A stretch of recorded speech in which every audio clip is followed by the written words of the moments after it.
everybody. Welcome to Final Fantasy IV Free Enterprise. Got a lovely match set up for you today.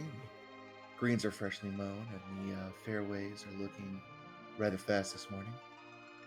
Slight breeze into the north means we might see some pretty heavy drives, some good follow-up shots.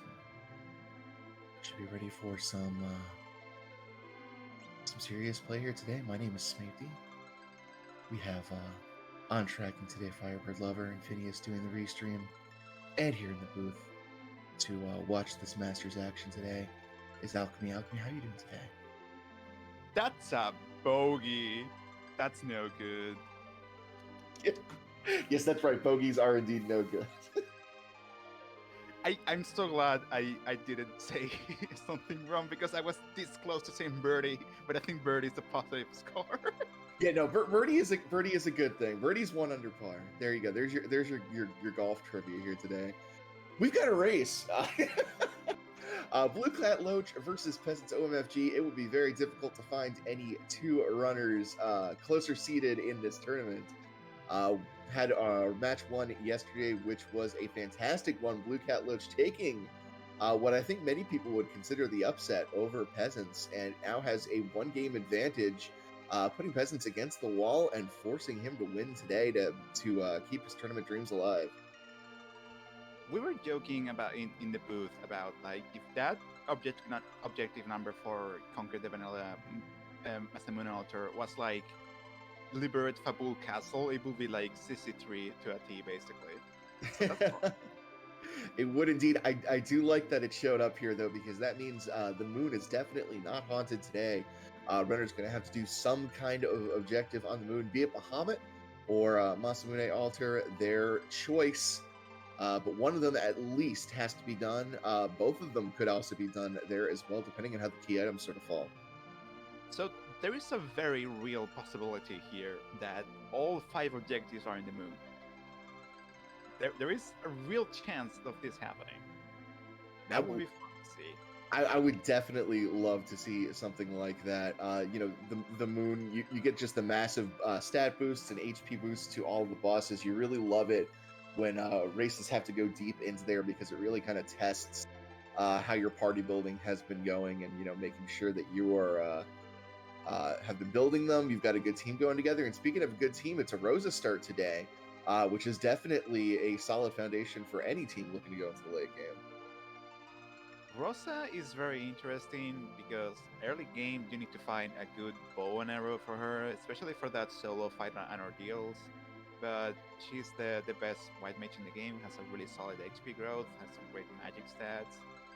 But her agility is a little awkward, apparently.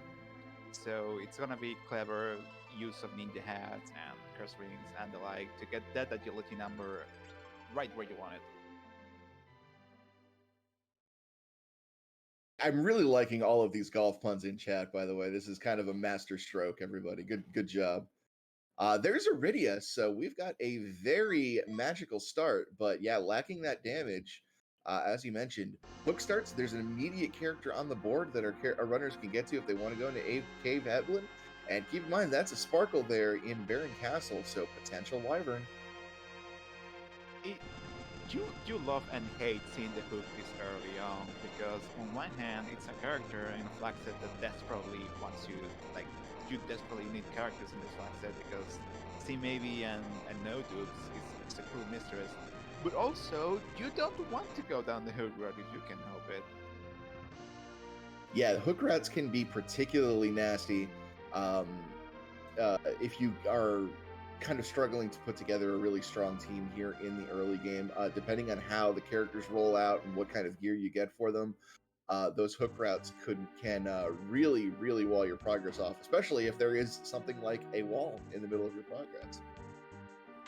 Yes, a literal wall or a metaphorical wall, both will be very nasty. Both runners. Go ahead. I'm sorry. You probably were going to say the same thing. Yeah. Yeah, both runners heading over here to Evelyn. Excuse me, Evelyn. That's Damsian. Get that hovercraft up, because they're going to want to head over to Evelyn here eventually. I think that was that Nasura pull out of one of the chests there on Loach's side? Peasants has like really fast eyes. I had no I can't keep up with that this early.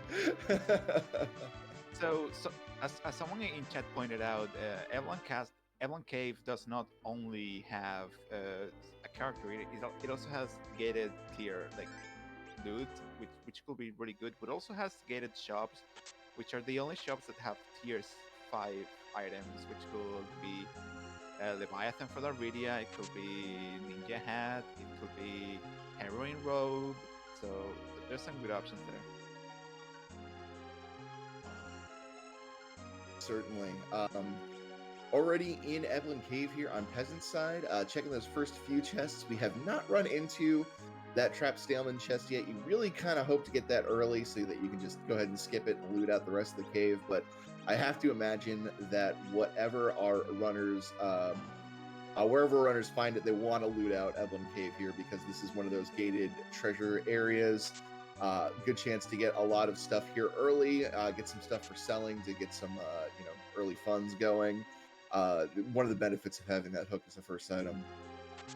So no Leviathan for our racers today, which really sucks. But hey, that's a Heroine Robe. Now, you were talking earlier about that solo Rosa fight, and the Heroine Robe is definitely something that can help out there. One of my favorite items in the game, just because it completely flips your standard approach to your mage characters, turning them into fighters. And speaking of mages, can't wear that Heroine Robe, but not that you'd ever want to. That's Palom, and that is some magical damage in this party here. That's a mom bomb at Rubicant? Come on. Talk about like sloggy bosses. But thankfully with Palom, if you somehow manage to get Quake on Palom, that mom bomb can be less of an issue. Yeah, getting Palom this early means that getting Quake before going into the hook route is a definite possibility. Take all of the fights on the surface, and maybe you get 1 or 2 key items here that opens up an additional route, and if not, maybe take a few extra fights in the form of trapped chests. Getting Palom to Quake before going on that hook route is definitely a possibility, and one that our runners are definitely going to want to look to because that's just a huge increase in power. And especially against Mom Bomb, if she does split into her little children bombs, one casting of Quake is going to wrap that fight up. Peasants finding a random tier 5 Leviathan in a chest. Wow. Yeah, really, really big for Rydia. That's going to put her online very quickly as soon as she gets that requisite 50 MP to cast it. See, this is looking like a very magically oriented team. I love to see it. Yep, so with Leviathan and Quake, the AoE is gonna be real good for this party.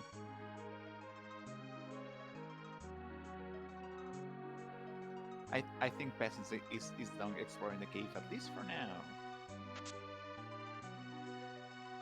Getting that coffin, another very useful item to find here, especially when you run into those boss fights that lack that boss fit.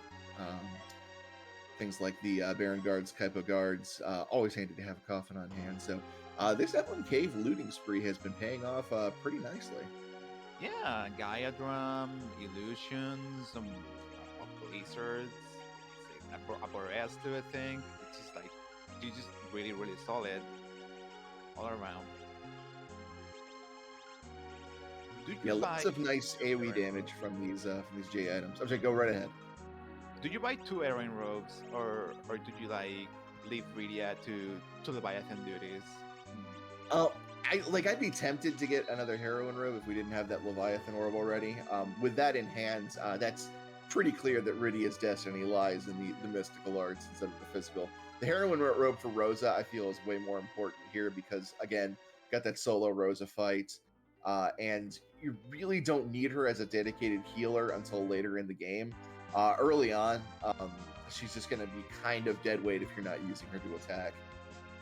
So for new viewers, the character hero flag is on, which means that the character you're starting is what we call a hero, and they cannot leave the party. Agility revolves around them, and they have to do the ordeals fight where Cecil turns into a paladin completely solo, which can be tricky. It cannot be, but we will see which boss is waiting for us there. Yeah, especially with the stock of J items that we've gotten up for attacking. Like even if we don't get a super powerful bow, I think it was an archer is the best we've seen so far. Worst comes to worst, we can rely on those J items. And there's another Rydia on Hobbs with Leviathan guarding. Not interested is Peasants. Yep, because remember, people, we have the flag no dupes on, which means that the duplicate characters kind of like mush into each other, and they don't provide an extra character in the party. They just one. So seeing a duplicate in Hobbs is not what the racers were hoping to see, for sure. Yeah, it's like having two copies of the same luxury resource. You're really not getting any amenities benefit for it. Sorry, I've been playing a lot of Civ 6. Anyway, yeah. I get that reference. Both runners going into Antlion Cave now. And yeah, there's the Leviathan use here. Not going to be very useful until we've gotten a few levels on that Rydia, because like we said, needs that 50 MP to be able to cast that. Someone in chat pointing out that you could still take that Leviathan fight for the EXP, but thing is, Ice 2 hurts a lot this early in the game, so I wouldn't be surprised if Peasants or Blue Cat Loach wants to maybe take that fight later for Palom or Rydia, once they get some more fighting power. Firebird, I did try Humankind. It's pretty good. It needs a little more time in the oven, but I think with an expansion or two, I think it could be super solid. In the booth, we talked about not talking about Fire Emblem. Yeah, we weren't going to talk about Fire Emblem, and now here we are talking about 4X games. Good Boreas use by both runners there, nailing Rubicante with the open robe, one-shotting it, and getting a ton of desired experience on those casters to start getting their spells and MP online. So that used to be leg no more was holding an element rope, which is half of a required objective. Nice. Yeah, Rose is kind of an awkward character to have as a hero with regards to that Super Forge, because there's a chance of getting the Perseus bow, which is an excellent bow, especially if you can get it early for her. It's basically a really good bow combined with a life staff because it still has all those caster stats on there. But you could just get the Perseus arrows instead, which are really, really good arrows, mind you. But you're still going to be looking for a really good bow for Rosa as well. Either way, you want one of those early because late game Rosa is going to mostly be transitioning into white mage mode. The earlier you can get your hands on this, the better, and that early adamant is really good to see. If you get like Perseus arrows, there is a good excuse for doing like a fighter Rosa at Zemus, but with this party, you probably want her as a white mage anyways. Yeah, fighter Rosa with Rydia healing with Asura if you are feeling extremely spicy, and here's the fight.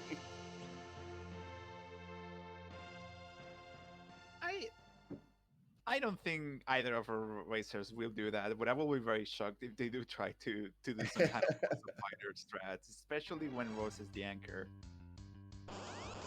There's Odin. Does Palom have lightning too? I want to say that he does. I think he has the full complement of tier 2 spells. Ooh. Nope, just Ice 2. No, not enough experience there. I still think you should be able to get through it with just the Thor Rages. Yeah, doing about 400, 500 a pop, and there's 2000 HP here. It's just going to be 5 uses there, and it should be good to go well before the sword goes up. Yeah, Blue Cat Loach approaching with the exact same strategy, just throwing those Thor Rages out.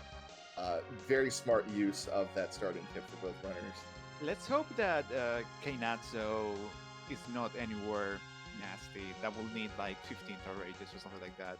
I have seen some racers just like empty the 10 Thor Ragers and in a nasty Keinatsu fight. So let's hope not. just a ninja sword from the king today instead of the usual black sword he gives in the vanilla game. Not progress, but if we do find a edge somewhere, definitely will appreciate the steal there. It's also a really pricey sword, so in case Edge doesn't turn up in the seat, you can always sell it because the Coco shop is selling a plethora of tier 6 items and equipment that are really, really nice. So Yeah, you can absolutely. take that for later for cash.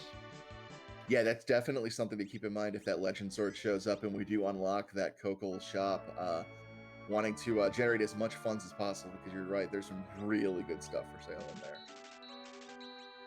But finding a ninja sword in a, a K main check means that there's at least one key item on the moon. And keep count, folks. Well, that's a baranging and a half.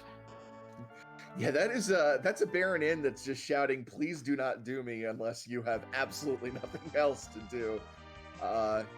Not much of an immediate reward there, and you got to get through the gauntlet. That's just a lot of time to spend on just hoping a key item shows up. If you get a virus on Palom, it's an instant cat spell. It's really powerful, at least for like this stage of the game. I think that you can like AoE cast virus repeatedly for the fights and you'll be good.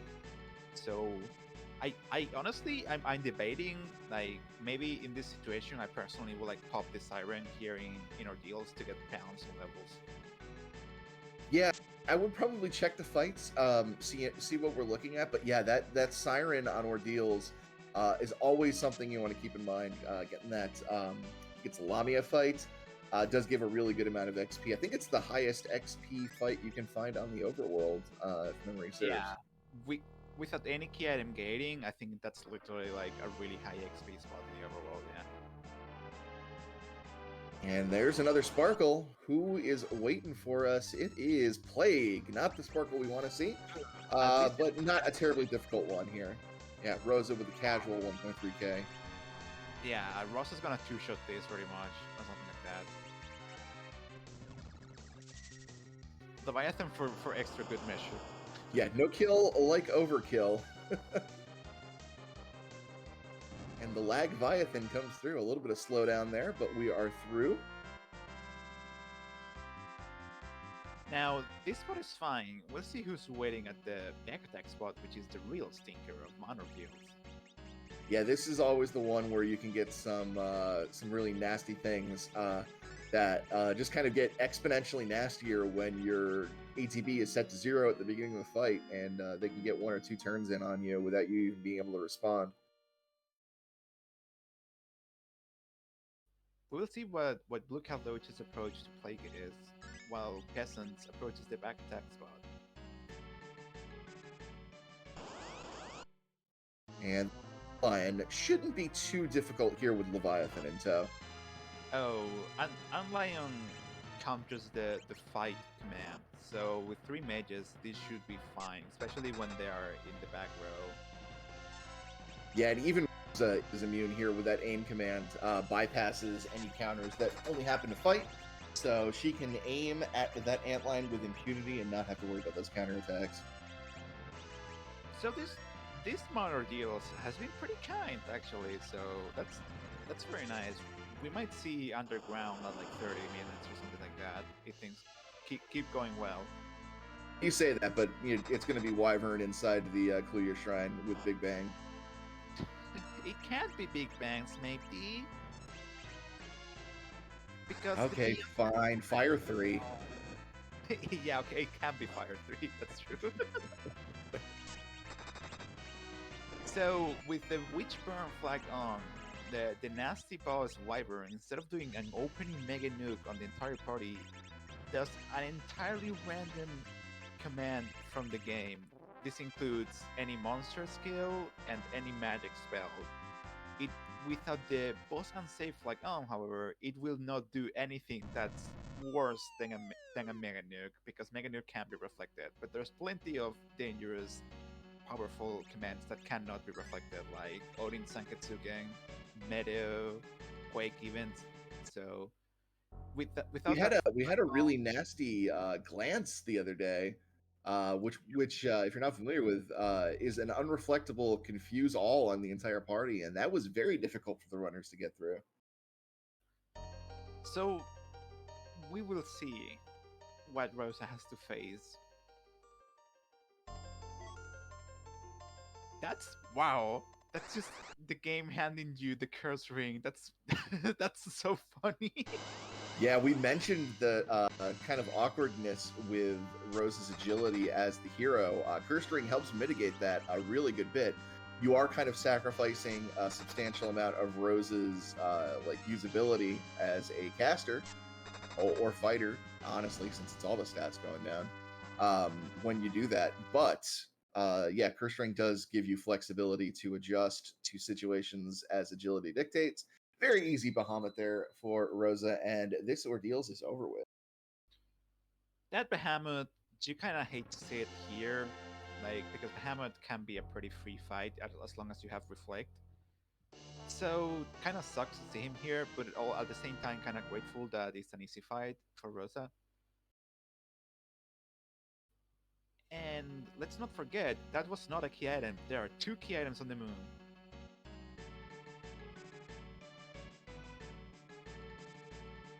Yeah, we talked about those objectives on the moon, and yeah, already we've gone through 2 spots here with no key items, so we might be looking at a pretty loaded moon here today. If you're a fan of lunar excursions, this might be your day. Of course, it's too early to tell. It's just like 20 minutes into the seed. We still have the whole underground. And we don't know if those 2 key items on the moon are useful or not, of course. But still, they are there. And Chat pointing out, with that big stack of G items that both Erasers found, they're going to tackle that all gauntlet, it seems. Yeah, conventional wisdom always says, if you have a hook, do everything you can to try to get magma instead, because it is such an enormous time save not having to do that hook route. But I think this is really one of those very interesting checks where if you feel like you are in a position where you're slower than your opponent, if you feel like you're up against somebody who's much stronger than you, this might be one of those checks you gamble and skip.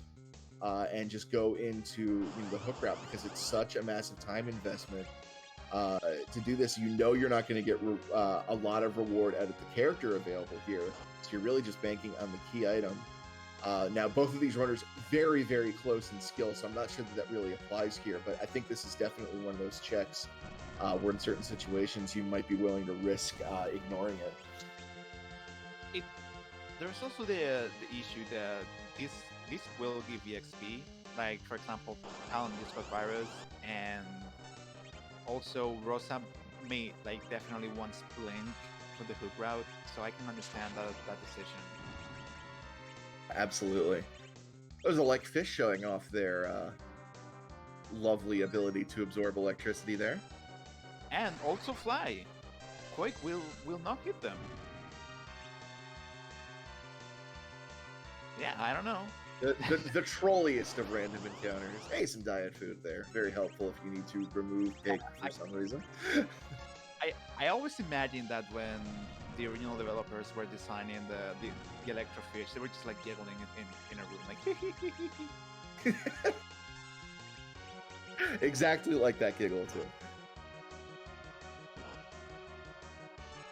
As shown, peasants use the Gaia drum, and the electrofish were like, haha, sucker, I'm flying, even though I don't have a shadow. I think you could use the shadow and the slight up and down motion to tell whether something is flying. No, you absolutely can't. There is no correlation that works 100% there. If you want to know if something is flying, you just have to know. Yep. I think the only 2 bosses that are flying that you face in French Enterprise are Plague and Mylan Sea, I think. I want to say that's correct. Yeah, boy. Mylan Z is the weird one. basically gave him the flying flag just to make sure that he was immune to the quake spell. He's the fiend of the earth. He's immune to quake. That's fair. Yeah, it's the fiend of the earth. That's why he has to fly. So this is pretty nasty as a second drawing in spot, considering that this spot is pretty fast and punches pretty hard. But when you have Leviathan, you know, pumping 2k damage and Rosa and Talon, this fight might be over before. Yep, there it is. Before you can finish that sentence.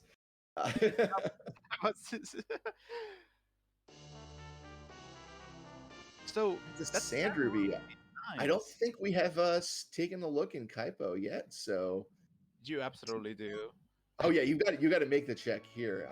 You know, you don't exactly have a very dirty team. You have a very glass cannony team right now, but would definitely benefit from some melee bowl.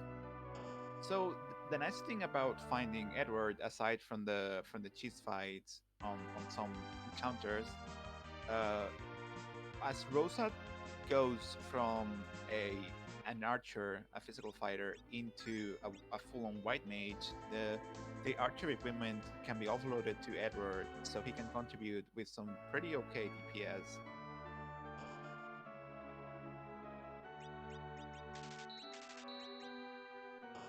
Some poison arrows there. Very nice arrow type for Rosa. Decent base attack on that. Oh, we were talking about that earlier, and he's got a ninja sword ready. That is a really good find. The hook route breaker himself, Edge Geraldine. Yeah, definitely one of my personal favorite characters in the game, just because of how much raw utility he brings, especially in this flag set. You've got lots of melee attack power. You've got fantastic equipment that he starts with. And that sneak ability is just so useful for grabbing J items. Guaranteed, you know, that not having to go through chests to find it, you can get all the sirens that you need. You can steal some silk webs. You can steal some Bacchuses. Just a really, really great character. Absolutely. Like, there are, you may have noticed, but there are no J items in any of the shops, as there are no J items allowed in shops in this flag set. But thing is, there are still the items in the steel pool, in the sneak tables, as we call them. So as long as you have Edge in your party, he can solve your grind and any J item needs you may have.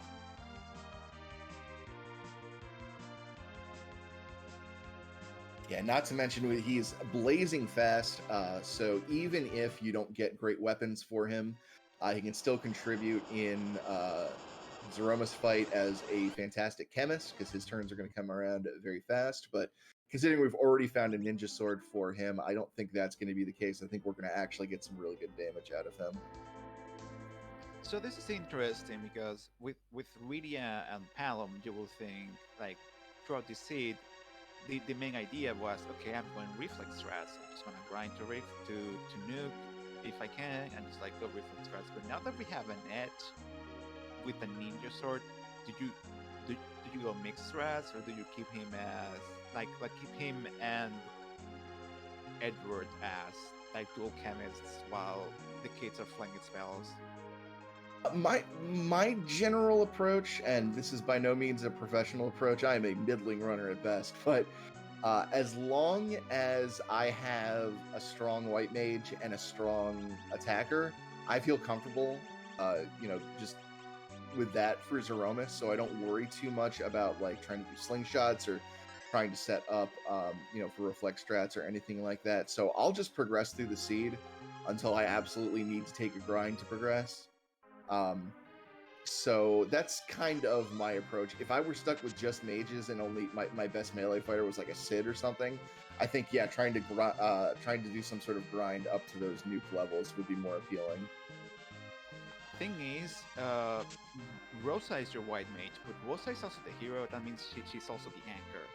So she's gonna be like RA5 at all times, basically. So that means that her turns are gonna come out pretty slowly, and if you decide to put the Curse Ring on her, it's gonna tank her white magic stats down into the drain. And that's gonna be a little dangerous when someone start like flinging high power big bangs and you wanna get your party back up. Good in chat. Yeah, you are absolutely correct. I am a pretty great runner of Fire Emblem. If anybody ever wants to do a draft race, just let me know. I might take up. We're doing it. We're doing it. We're doing it. It finally happened. Taking the Mad Ogre chest. Not a bad idea here. It's a lot of experience. Just a very tricky proposition. Like we said, when you don't have access to those J items, Hourglass is very hard to come by, and these ogres are a bit punchy. So it can be a difficult fight, but it does give a ton of experience and a pull at that high tier loot. This is a risky fight because Rosa doesn't have the spell you want for this fight, which is me, Yes. or like size in this translation, which completely nullifies this fight. But Rosa learns it at a pretty later levels, so it's a little risky to just like burst Edge and let him go at it. It's definitely doable. If only Edge had a Charm Claw, I can't believe I'm saying this, but if only Edge had a Charm Claw to go along with the Ninja Sword, he could like melt those ogres. Yeah, I know that our runners looted a coffin in Eblin Cave. I'd be tempted to throw one at these ogres just to limit it down to 3 attacking per turn instead of 4, right off the bat. And that already is going to make this a lot more survivable. Try to get one more ogre kill in there by natural causes, and all of a sudden you're taking half the damage. I don't know. I feel like since we've already seen the guards over in Mist Cave, that we're not going to be running into them. That coffin is kind of growing less useful as a boss killer, and this might be the fight for it. That's also true. And Night in chat pointing out that if you find mute arrows and you put that on like Herring row and just like let Rydia go with a self-cast berserk, she can solo that fight, because guess what? Herring row has such massive defense bonuses. Yeah, then the tricky part is just making sure everybody else gets back on their feet to get the experience. And well, we were talking about easy fights that you can cheese the coffin, and here's one of them. Yep. You pop that coffin on the officer, and the soldiers get awfully confused because they're like brainwashed or something. I don't know. I don't play vanilla, and then they like hitting each other. So I will burn it here for sure. Yeah, like, especially since in a lot of circumstances you wouldn't want the officer to run away because he has the lion's share of the experience in this fight. But this spot doesn't give experience, so go wild, do whatever you want. Peasants wanting to keep that coffin, so that's only fair. But this spot is one of the highest physical spots in the game, because the boss that is here, it's a strongline boss, Kingpin Evelyn, does not do physical attacks, and for some odd rule of thumb in this game, if the boss does not do physical attacks, for some reason his physical attack stat will be exceedingly high, and this is the case. Yeah, it's almost as if like the developers gave everything like baseline high stats and then went through and was like, oh, this is too much damage, let's lower the stat they use for this, and just left the other one in place. But yeah, really smart use of the Medusa arrows there to get through that fight very quickly. Oh, true. I when you're watching and you see the racers do all these decisions and they have all these resources and stuff, it's easy for you to think, oh, you just do this.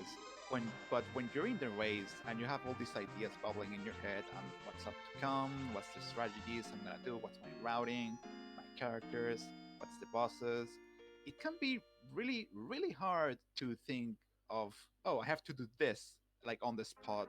It's so complicated. Yeah, it's one of the reasons that Final Fantasy IV just really lends itself so well to a randomizer like this. There are just so many. Oh, that was an Excal pull. All we need is a Cecil, and then we've got a power couple in line. That's really big there for Blue Cat Loach. Of course, finding a Cecil when not all characters are guaranteed can be a little difficult.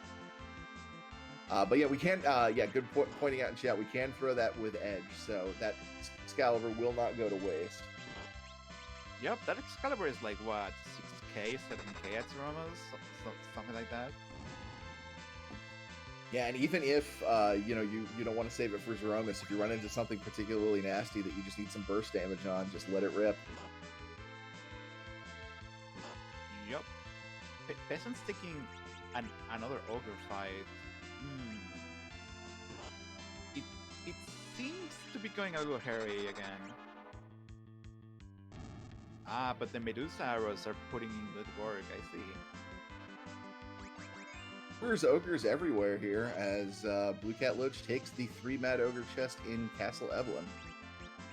I think Peasants might want some good EXP for the casters. Almost certainly. He's taken fights here to get those casters some levels. So vitally important for your casters, because that is basically how they get their bread and butter here. Casters very reliant on XP to get to those breakpoint levels where they get new tiers of spells and their power really flourishes. So it's something you definitely want going into this Mom Bomb fight.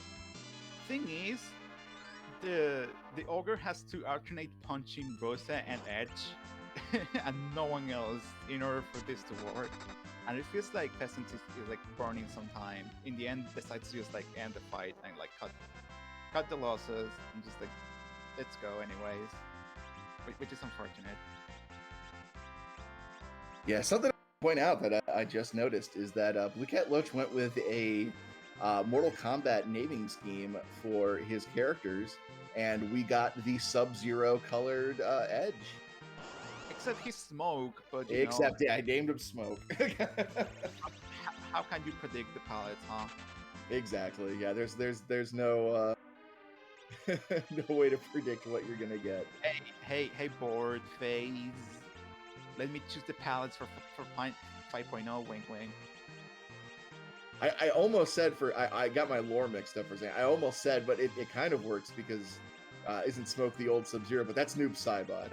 I'm Noob Saibot is, if you don't know, is the Sub-Zero from Mortal Kombat 1, and then from Mortal Kombat 2 on, it's Sub-Zero's brother is Sub-Zero. There's your deep MK lore cut there. So funny thing about that Firelight, about putting Sub-Zero with a zero in the name. While we were waiting in the booth, Blue Cat Loach actually named someone, I wouldn't say who, Sub-Zero with the zero, and then they start at it for like 1 full minute and then erased it. Said, no, this is dumb. We'll spell it. We'll spell it with some letters instead of the number. The number looks silly. Finally, after taking some random encounters to get some nice levels, Peasants finally challenging the Mom Bomb. We will see how this fight shapes up. Rubicant's spot has high physical damage, magical damage, and HP, and it's decently fast. This is a really nasty spot in the game, and you're supposed to be so much higher level when you get this in the regional storyline. And it's proving to be a challenge for sure. Yeah, this is gonna be rough. I do not think that we have. Actually, correct me here. Do we have Blink on Rosie yet? I don't think we're high enough. I don't think so. I think Peasants might have been trying for that, but can someone in chat remind me what Rosa, like what level Rosa gets Blink? I think it's a little bit on the later side, but yeah, that would be a 530 or something. Yeah, that would be a pretty key spell to have here. Without it, yeah, that's a lot of damage coming in, and all that Mom Bomb is going to do is punch, and it's going to hurt, and that's a lot of HP to have to get through. So yeah, some agility magic, putting the Curse Ring on Rosa and making not only the Mom Bomb but also the rest of his party really fast, so they can match the speed. Let's see if this is the key to victory that Peasants has. Infinity's coming. Rosa learns Blink at level 23. We just need one more level on Rosa to get it then. That's really unfortunate. And you don't need caster stats to land Blink, I don't think. So. Yeah, exactly. One of the nice things about those positive statuses is you can put them on even if your caster stats are nerfed by, say, a heroine robe or a curse ring.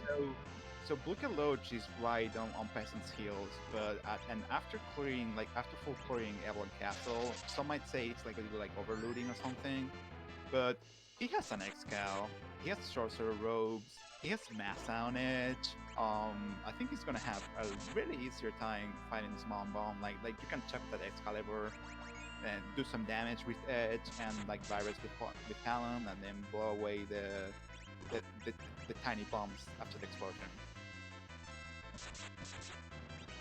Yeah, I really like the play on Cat's side here for going for the full clear on Evelyn Castle.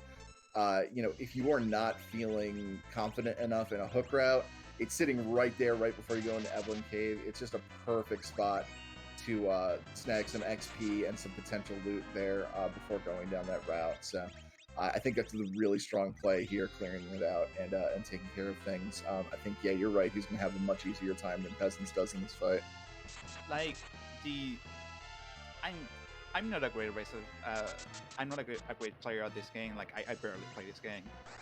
But if I saw Mom Bomb like at Evelyn Cave, I will also do look at Loach's play and like full clear the overworld, except maybe Flamebow Chest, and just like just for the XP to have an easier time. At the very least, get Rosa to blink. Which as we talked.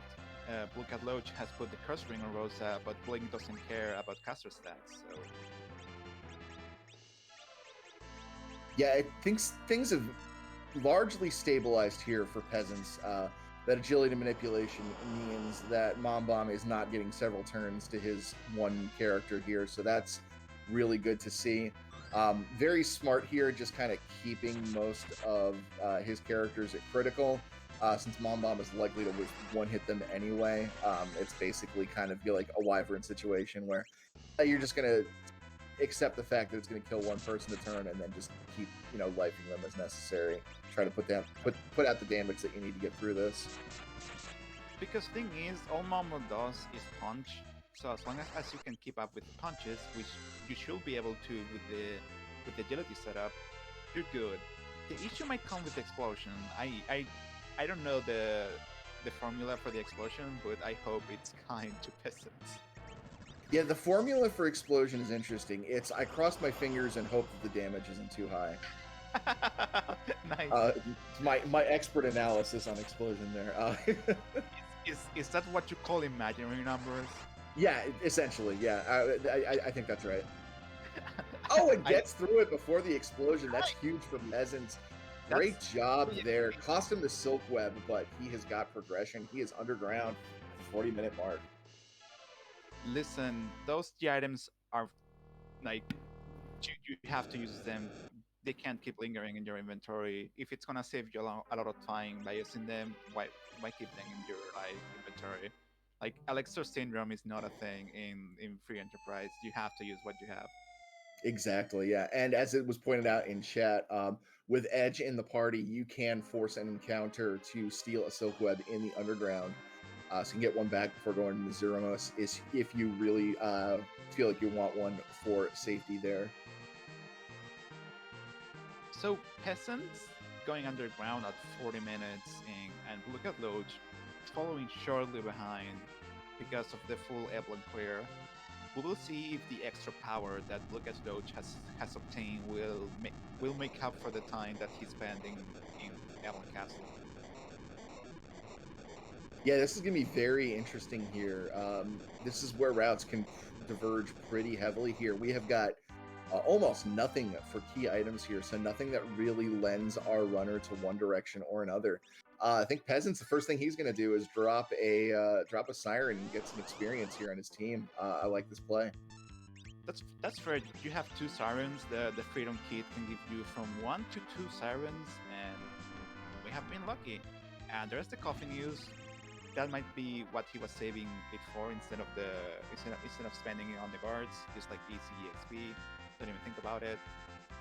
So that's gonna make the rest of the overworld easier. Yeah, for Karen's in chat, centipedes, you can encounter them by Kokol. If you have a spare Siren, it is the rare encounter there. so you can force the encounter to get silk webs from them. That's usually the easiest way to get one. Look at Loach gets the explosion, which was pretty kind, thankfully, and then a single quake completely wipes the bombs out of the face of the tower, and we're through. A pitfall? Blue Cat Loach must have been leveling his units up to 20 before promoting. Definitely a pitfall. And ooh, bonus round on top of tower. You can't keep doing this to me.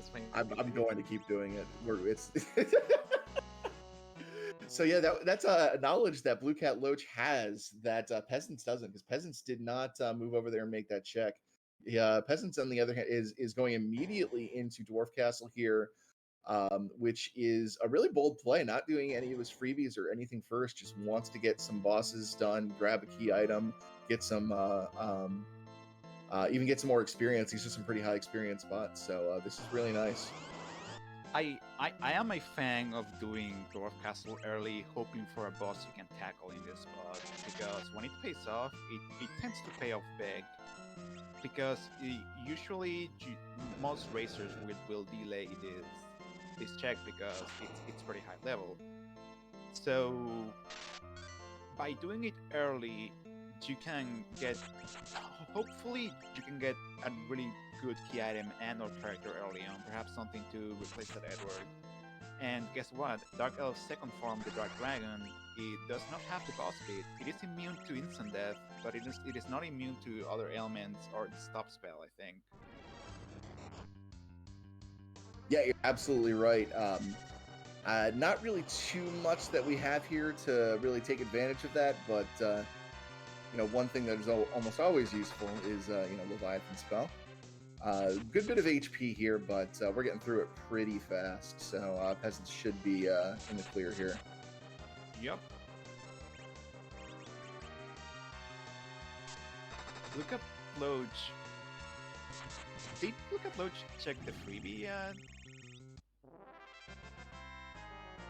Might be grabbing it on the way out, since he doesn't have any access to exit. He's gonna have to walk out manually. Dolls and Mylon in there. Nothing we are interested in today. Oh no, yep. Freebie was checked. It was another Mirasame, so that's that's good for Edge. That's some good dual wielding. That's kind of bad for Blue Cat Loach, because that's gonna make that extra advantage that he had over Peasants kind of mute. But also, this means that there's a third key item on the moon. And we have a Porum here for Peasants. I am actually a huge fan of this. With the way these flags are set up, I've really come to appreciate the double white mage setup.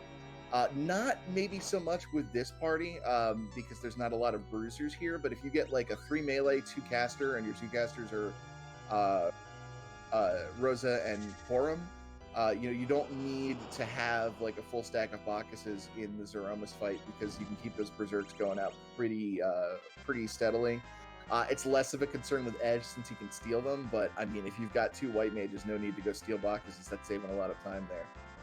So what this party is telling me is that I get Palom, Porum, and Radia to nuke and white levels, and you pop walls with Rosa, which is cursed for good agility. That's basically what I'm seeing here. Yeah, it's really starting to lean heavy towards those reflect strats. You're absolutely right. And Wall doesn't care about caster stats. It's always gonna be like 30 ticks, I believe it's the number.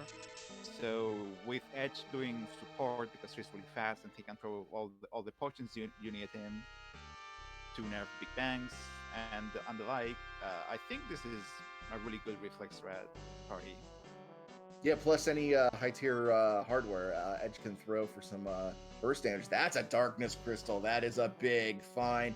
Dwarf Castle paying off huge.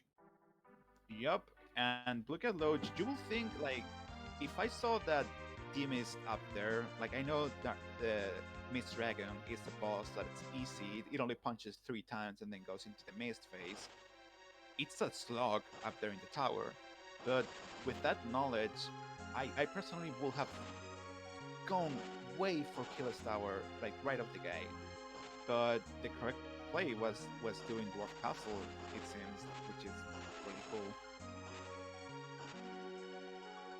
And now you can go on a stealing spree here with Edge, get all the sirens that you want, level that team up, get those high level spells on your casters. You also have a Thunderclaw for Edge, so if you wanted to just go ahead and loot all the trap chests in Zot, that's also an option. Though with all of the great gear we've already found, I'm not sure that trying to find more is really on the table at the moment. Killer's Tower could still be the play because this is 4 out of 5 objectives. So even if you have moon access and you find Wyvern on the moon, that's only 3 objectives. So we need the other half of Forge or Twin Harp. I'm sure both of our runners would rather get that Legend Sword to complete the Forge, while Chad is kind of hoping they get the Harp so we can get some music instead. So, as always, there is tension between the two of them. Would you steal the Sirens right away and just like go ham on the moon and like full clear the moon before doing anything else? Just like go bank on the moon, which, as we know, has a 50% chance, statistically speaking, to be hard required. I'm tempted. Right? It's, you know, you can grab all of those sirens, you can drop them on Gold Dragon fights to, you know, get a ton of levels. Not a terrible fight to have to get through when you've got Rydia chain casting Leviathans and Edge hitting really, really hard with those swords. You can get through those Gold Dragon fights pretty quickly. Yeah, I'd be tempted to do something like that. Yep, I do really like that. That's a valuable play that you can make in this seed.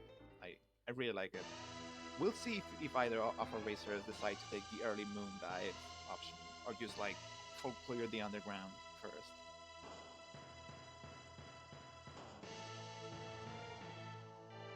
So now with Darkness Crystal in tow for Blue Cat Loach, we have key item parity, and now this is where we might be seeing some serious divergence based on how our runners react to that.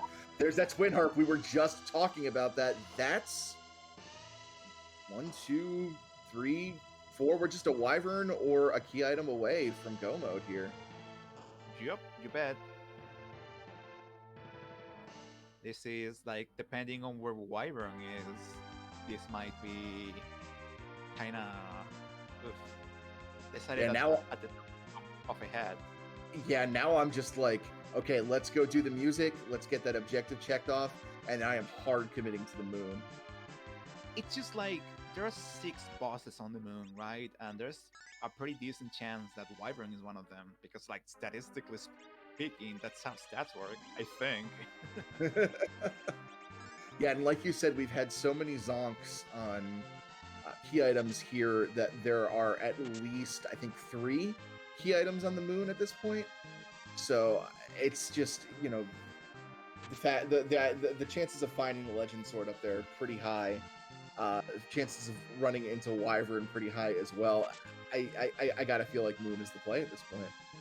But also, Blue Cat Loach does know that at the top of the tower there's Themist, and you only need one Legend Sword away for another objective. So that is pretty tempting because that's like 2 objectives. I mean, two key items. Edge running into the issue where occasionally, if he critically fails a sneak, he does damage to himself, and unfortunately downs him, but he's up pretty quickly. The nice thing about this is that he can very quickly off the rest of the party, so it's just Edge's turn coming around. Makes it much easier and much more convenient to spam sneak for those sirens. It's so easy to forget that you have your whole party at 1 HP, let me tell you. That has happened to me before. Yeah, it's a benefit here, but it could be a detriment in other situations, absolutely. I have wiped on stream to Edge damaging himself with Sneak because I forgot he could he could damage himself sometimes. So it happens. Interesting decision. The 90s were a different and wild time, let me tell you. So yeah, game design was a thing back then. So you may have noticed that Forum is using the unique command Cry. Um, Cry is a weird half-baked command that affects a weird modifier in enemies that makes them be more susceptible to the steal command. Just me. I think it also makes poison last longer and makes if enemies could run away, they will be more likely to run away, but they don't. It's weird. What was the hex number of that? Like $F3? What's the stats name? $F2 according to Infinius. Yeah. Classic. I believe the intended function of Cry was to lower enemy defense, but it doesn't. That's in the later remakes, I believe. Yes. So while Peasants is getting like I don't know 20-25 sirens, look at Loach is deciding that taking them as early is the play for the two key items. We will see if that pays out, because oh boy, is this fight ace long.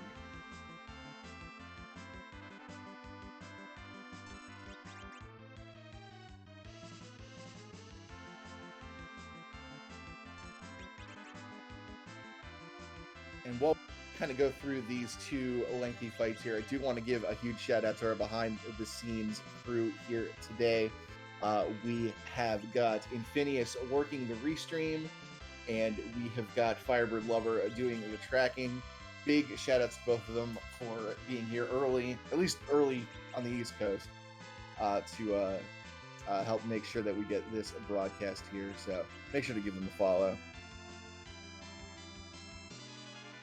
Okay, nearly bedtime. Yeah, everything's all twisted around for you. Rat Tail inflates that key item count, and it could be another key item as well.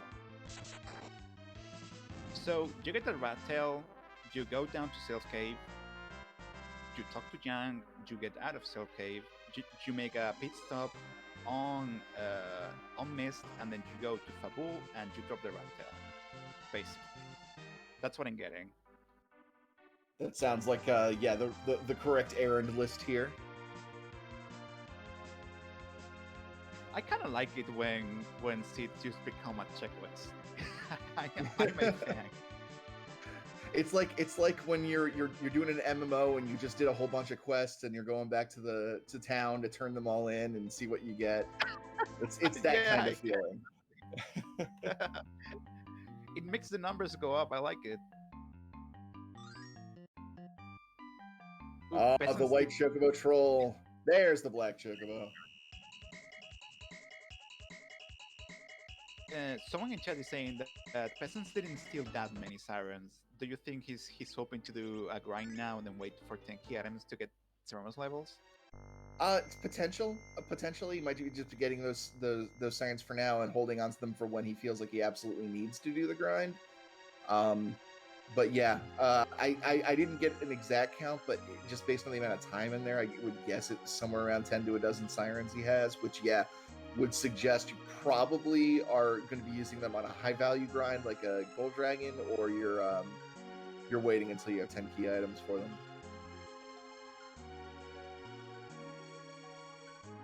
Certainly not enough for eggs. For eggs, you'd get somewhere like 20. Yeah, for sure. We see some harps in the chat.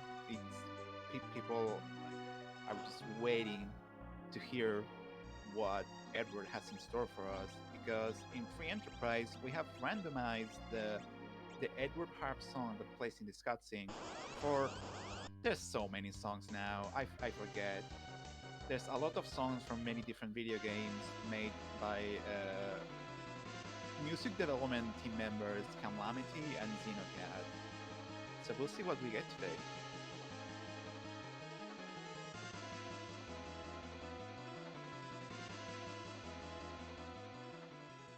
Hey, we need some more Fire Emblem songs in the pool, I think. Get on that.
Well, it's kind of like Fire Emblem music. Final Fantasy Tactics Trisection, fantastic piece of music. One of my favorite soundtracks.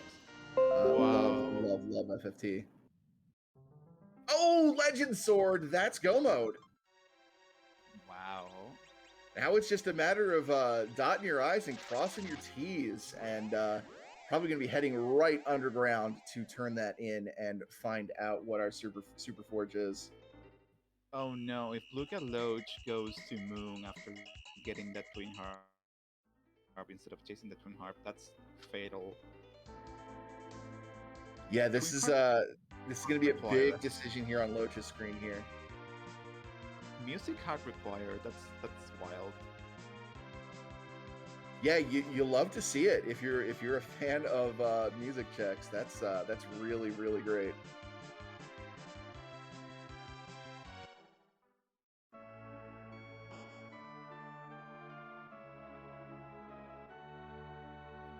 We will see what Cockle has in store for us. As we mentioned, for Rosa, it can be a symbolic life staff that's a bow, or some really powerful arrows that only she can use. First, check in at the shop, and I think okay, yes, there's that Perseus bow. Yeah, like you said, it's a life staff in bow form. With the not even checking the shop. Wow, the guts. Check the shop. Wasn't interested in anything. There was Murasame.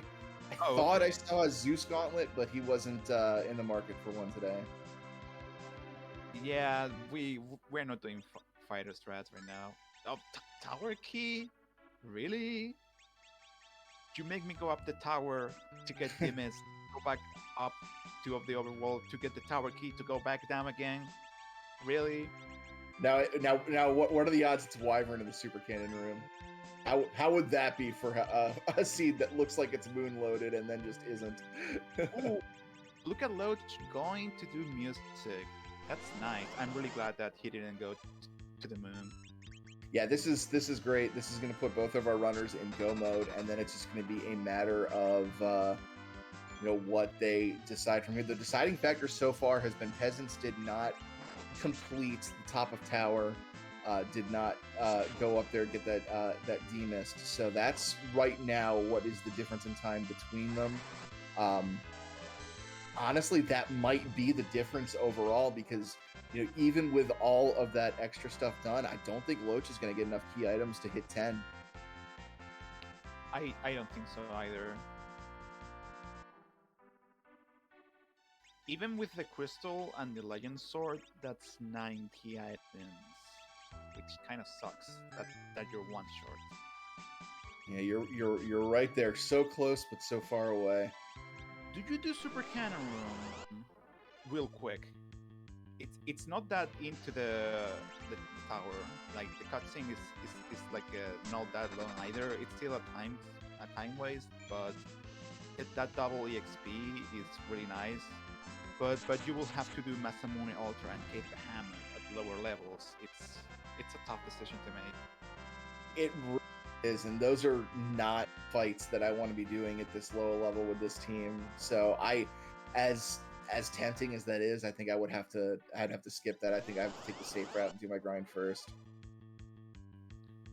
Yeah, and you will have to go to the moon and then back down again.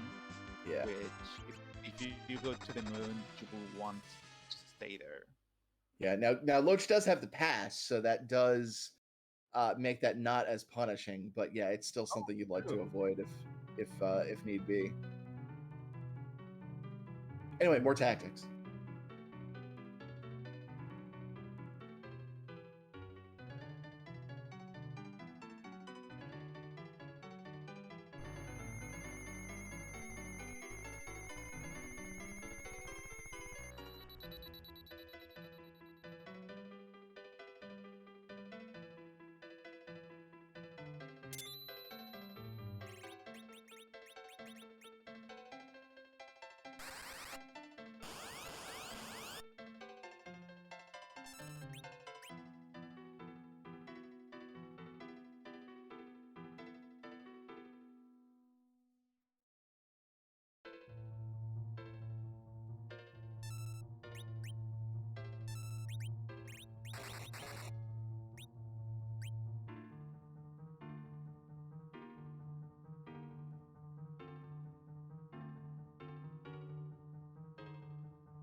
And we are through. Look at Loach will get that wonderful, wonderful Legend Sword and probably start screaming internally in his head.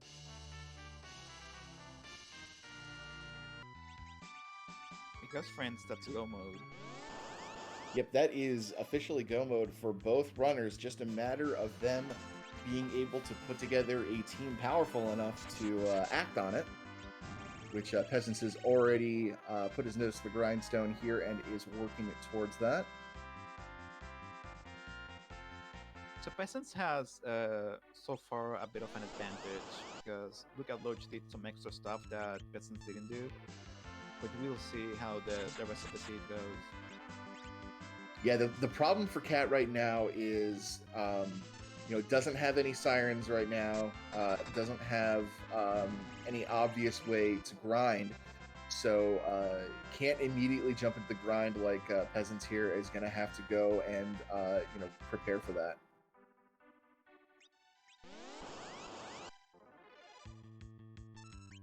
And I want to remind all the viewers that even if Look at Loach did some quote-unquote unnecessary checks for the intents of beating the seed, sometimes just do good decisions that are like statistically correct or like good plays, like objectively good plays, and they just don't pan out. So it's still a randomizer at its core, even if this game rewards execution so heavily. I'm sorry, it's early. I don't know why they let me on the microphone. Cat did steal sirens on the way down. I apologize for that.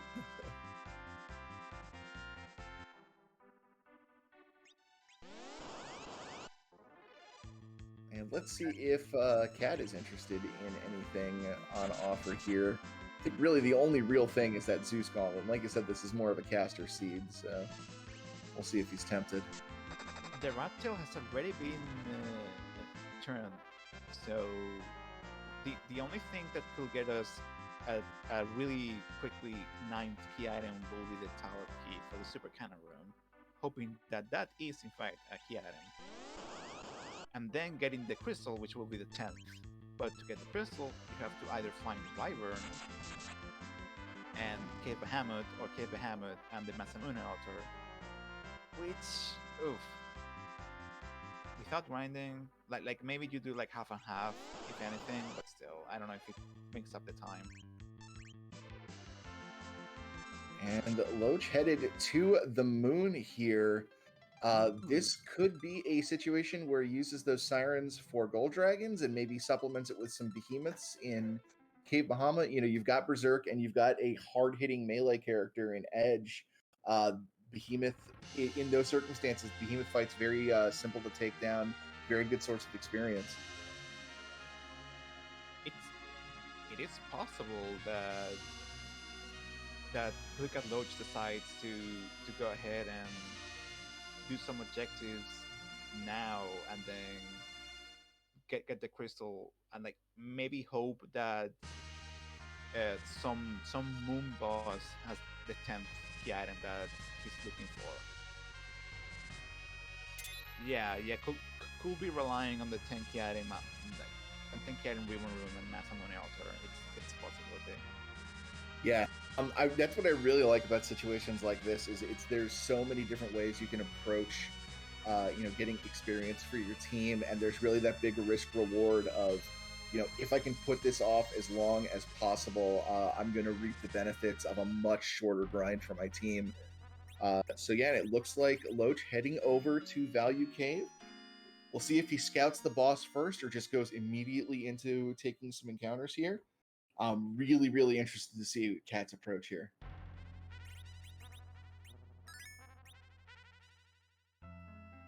I really hope it pays off and that this boss is not hyper nasty. It could be like Dark Games or something. Putting quotations free. Yeah, if we see a Let's see. blue robe, that would be especially good because we know we've already fought the gauntlet, and then that is just a free objective on the board there. No, never mind. No, it is literally one of the nastiest things that could be there. Bacon stinks. That is not what you want to see. At least you have some good like AOE, but still. Ugh. Regarding my previous tweet on the boss known as Baigen, you do not, in fact, have to give it to him.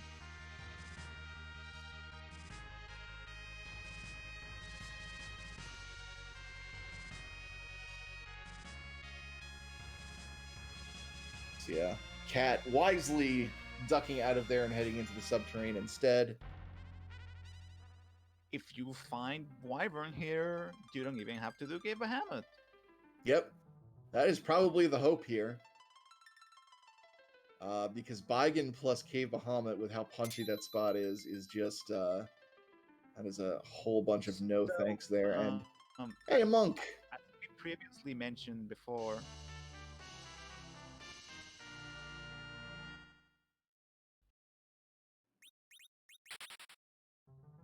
No monk here for Loach. Loach is committed to the team he's got. Yep. As we mentioned before, spots in this game that were not that don't use physical attacks have an absurdly high physical attack stat. So Bahamut does not use any physical attacks, and such. It's tied for the highest physical attack spot in the game with CPU and Leviathan. It punches really hard, and it's reasonably fast too. Yes, absolutely. Now, Peasants is going into this having done his grind. We will see if he decides to take this fight or if he is going to fade it as well. I'm all for this divergence, honestly. I really hope that it pays off for Peasants sees the sprite, says, yeah, I can handle this. I've done my grind. I've got these mages up to almost level 50. Let's freaking go.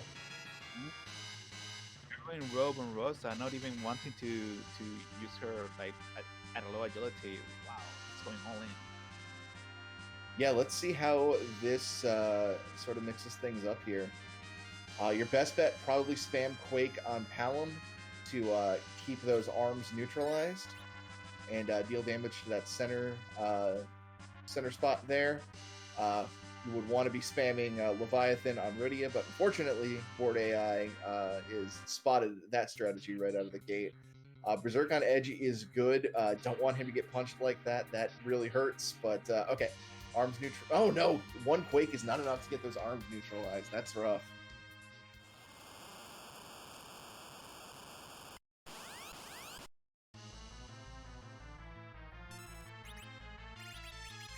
And Cat has found the Elements fight on the Masamune altar.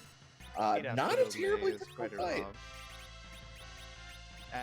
I'm sure that Peasants was banking on Rydia. Also,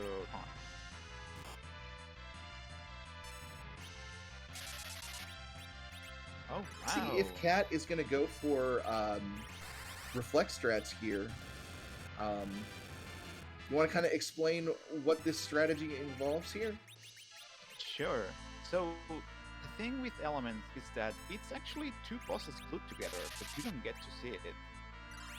Thing is, the script that says, okay, switch to another form is a counter script.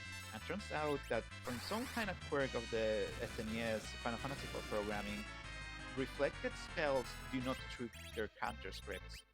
So, as long as you keep reflecting spells, it will forever stay at the Mylon C form, and guess what? This is, as I mentioned, this is one of two actual bosses. So this one has half the HP. So this is gonna take half as long. Of course, only being with only access to the tier 2 elemental spells, be a little longer, but definitely doable. Those blinks are going to mitigate all of Mylon Z's damage, and should be through this fight. And the nice thing is a lot of experience here. Those characters are going to get a huge boost in power when this fight is done. Yup, and with any luck, that's a key item. And we know there's at least 3 in the moon, so and the moon has 5 spots. So there's a good chance that this will be a key item for getting closer to that 10 key item, and then you pop the sirens and all dragons. Finishing blow tier 3, you'll love to see it. Meanwhile, Peasants is through that Baigen fight, gets a gold apple for his trouble, but the big thing is the objective completion. There's a pan for Blue Cat Loach. That could very easily get you to 10 key items. You're not going down. You're going to check the ribbon room, I think. Oh yeah, absolutely. Right now, yeah, you're checking the ribbon room right now. But if you wanted to set up a grind afterwards, he does have the pass, so that is definitely an option. No, he's exiting out. Whoa. Crystal for the 10th key item, I guess. I got to imagine that's the thought process here. Bike at these levels. Yeah, going for it. A very gutsy call here by Blue Cat Loach. I really like this.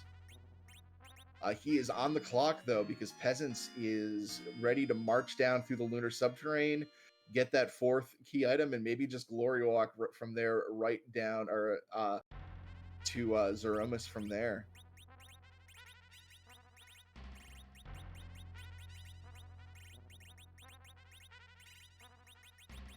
So this is going to be very, very close here. It still feels to me like Peasants has a little bit of an advantage, but Peasants could defeat Baigen and then get that 10th key item and just like do a really fast grind. Yeah, I wonder what Peasants is going to feel like after finishing this Elements fight. I going to be around level 50 on most of his characters, maybe a little bit higher. So we'll see if he feels like he's going to need to supplement that with a few more fights, maybe take that ribbon room, see if it's a quick and easy fight to grab the experience there. I really want to see what his approach is after taking this fight down. Peasants doesn't have a nuke on Radia, right? I don't think so. I don't believe so, no. Radia has a really high EXP curve, so while Callum gets nuke at level 52, I believe, and Radia gets it at level 50, she needs like 200k EXP more than Callum, I think, to get this, something like that.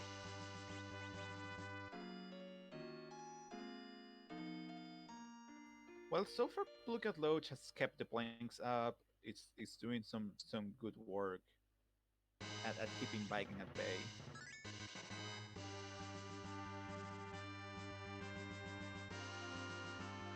Yeah, this is going pretty well for Blue Cat Loach. Substantially lower level than Peasants was when he took this fight. So this is going to be a little bit harder to get through. Peasants, yeah, go ahead and take one of these Gold Dragon encounters before even going down there. Like this, get some more XP for your team. Make sure you're absolutely ready. And this is maybe looking to me like he's going to swag walk from that altar right down to Zemus. So here's the thing. With these HP levels, if you do not nerf a big bag, that's all your casters except Rosa go down on soft. So that's a little scary. Yeah, it's the problem with all of these children is that they just don't have the HP growth their elders have.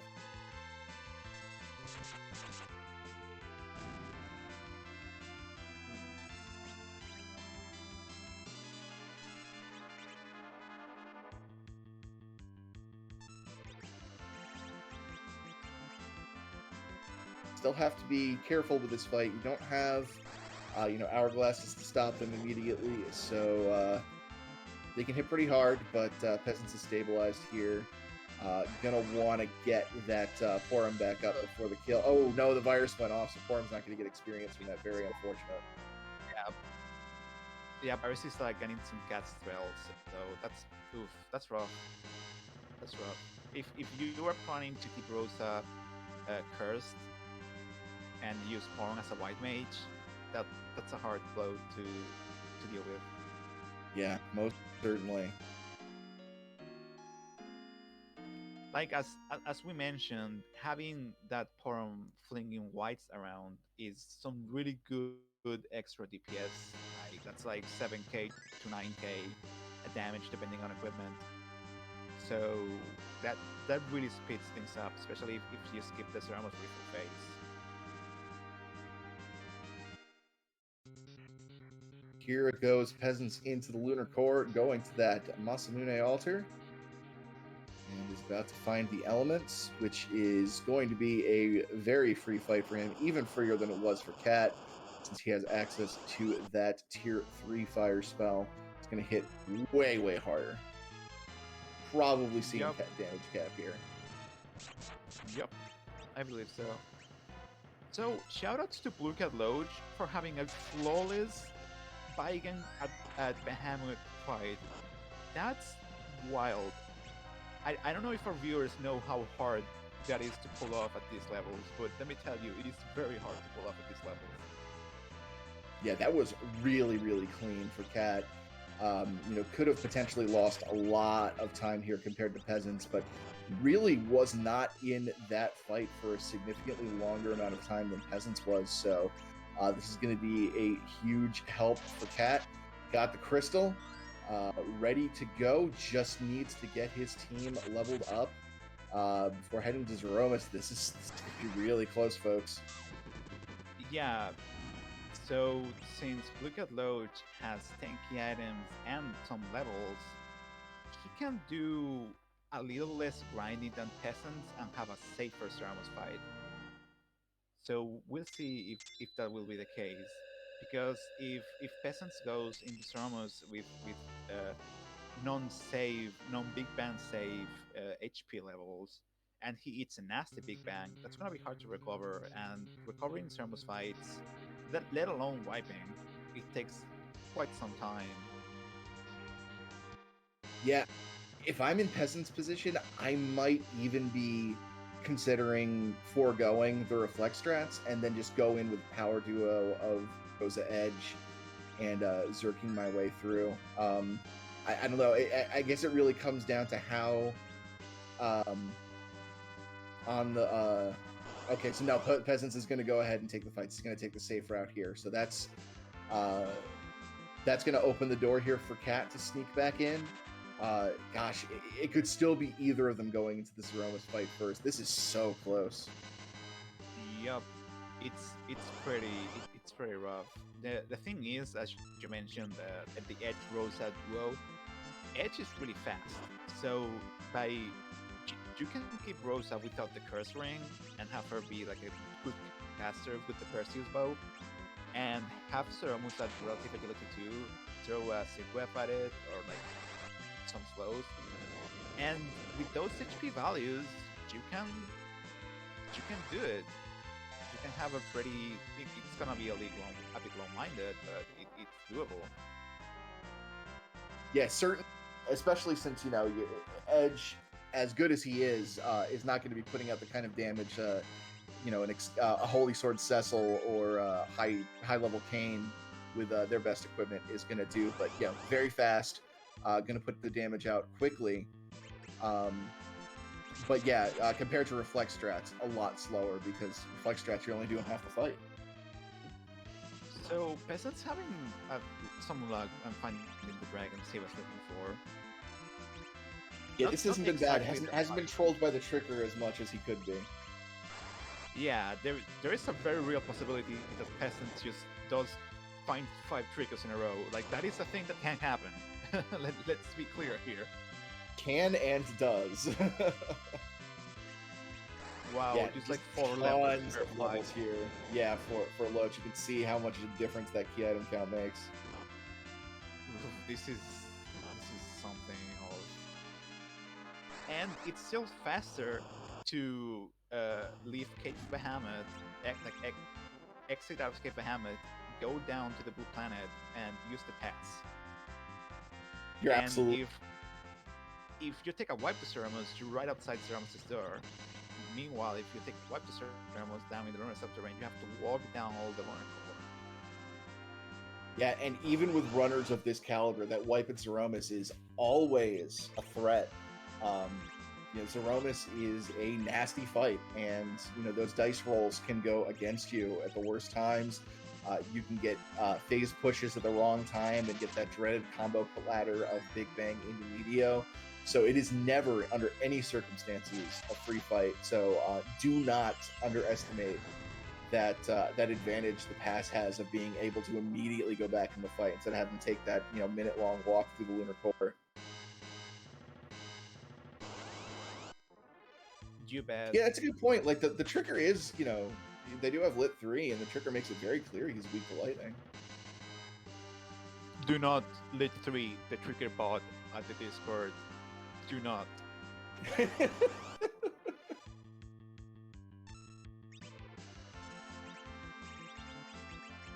Speaking of Discord, join our Discord if you haven't already. We have a wonderful bot that rolls wild and weird, like mystery seeds where you don't know the flags. You can join in and chat about the randomizer. You can join us here in the booth, or you can wait until the next tournament and race yourself. We're a pretty open community, and we always like helping out newbies. We had a newbie league recently called the Pink Buff League, and there are plans for a season 2, so it's a perfect time to jump in. You can get all the tournament viewing you want, and then jump in the randomizer. It's a good time. Yeah, and like you mentioned with Triggerbot, if you have not played a mystery flags seed before, that is a really fun way to test your free enterprise knowledge. It is the entire flag set is randomized, and you do not know what flags you're dealing with. You have to feel it out as you play through the seed. It's incredibly fun and different way to play free enterprise. Definitely check that out. Ooh, this is really, really exciting. Still, like, this is anyone's race at this point in time. Yeah, we're really starting to see that advantage of 10 key items start to snowball here for Cat. Very, very quickly approaching, the critical mass where he's ready to take on the Zeromus fight. But even if Peasants finishes his grind before Cat, Cat still can sneak in another encounter or two and still be on par because of that pass advantage. So this is going to come down to the wire. I think we might see both of these runners going into the Z fight at the exact same time. Like Peasant still has to run around and find the fights, while Look at Loach only has to pop sirens. And I think Look at Loach has... Ooh, never mind. Is he going for a low level C fight? It might be going for what we discussed earlier with the the Edge Rosa duo, because he's exiting out and calling it, and I think he's ready to go. And as he's ready to go, Peasant's ready to go too, is going down into the subterranean. No, Cat going back into Cave Bahamut here. Looks like might be taking some behemoth fights here. I have no clue. Might just wanted to heal or something. Oh, 2 sirens left. Yeah. Needed some MP. That makes sense. That makes sense. Oh, MP boy, does run out eventually. It's a time of day, except in the morning, where people start getting really sleepy and posting keys in the chat. That's what that is, right? Yeah, start getting. I've been tired this entire time, folks. But no, it's not sleep time. It's the exact opposite time. It's excitement time. because while we do not randomize the final boss, because he's just the perfect capstone to any free enterprise run, we do randomize his appearance to keep things interesting from a pool of hundreds upon hundreds of potential Z sprites available. We always like to ask, take it away, Alchemy. Whose butt are we kicking this morning?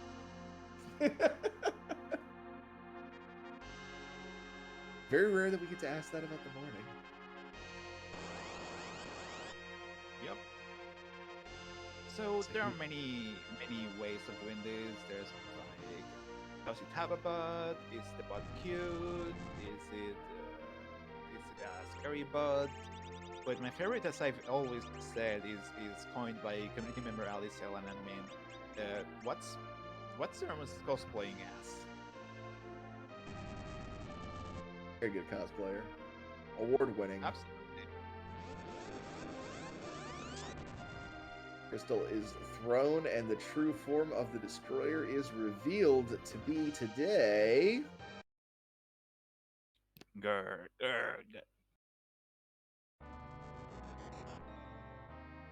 Oh. Exoramus from Super Mario RPG Legend of the Seven Stars. That was Smapedy's first JRPG ever, so a lot of nostalgia here for me. That one Mario game that barely feels like a Mario game, but also feels like a Mario game at the same time. It's kind of also has a fantastic rendition of Final Fantasy IV's boss theme in it with the Mario sound fonts. It sounds chef's kiss. So the fight begins, and yeah, Peasants is going for full reflex rats. It seems to me. Yeah, makes the most sense here. You've got all of these, endgame tier spells on all of your characters. Reflex strats, very similar to the reflex strats we saw with the Elements fight, wherein Zeromus will refill his health halfway through the fight. But that is, again, a counter, and since you can't counter a counter in this game, you can completely bypass that with reflected damage. So you skip the HP refill, you only do half of the fight, and this, as long as the healing goes out properly, this could be a very quick fight here for Peasants, though. Gonna be losing Palom here. Did take the counter nuke and was not high enough. Oh, and the Cure 4 just comes out just not in time, so that's a little bit of a problem. Yeah. So you may have heard us talk about like nerfing big bangs, and the thing is, if you're new to watching French fries, Zeromus does this big unique move called Big Bang.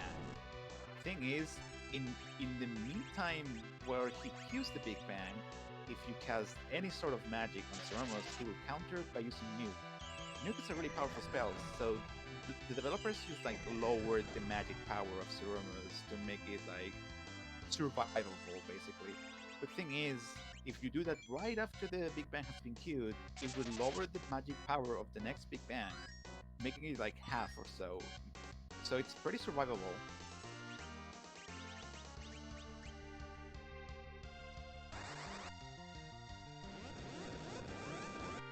Yeah, and I believe Rosa does have that curse ring on, so you can see those Cure 4s not really full healing the party.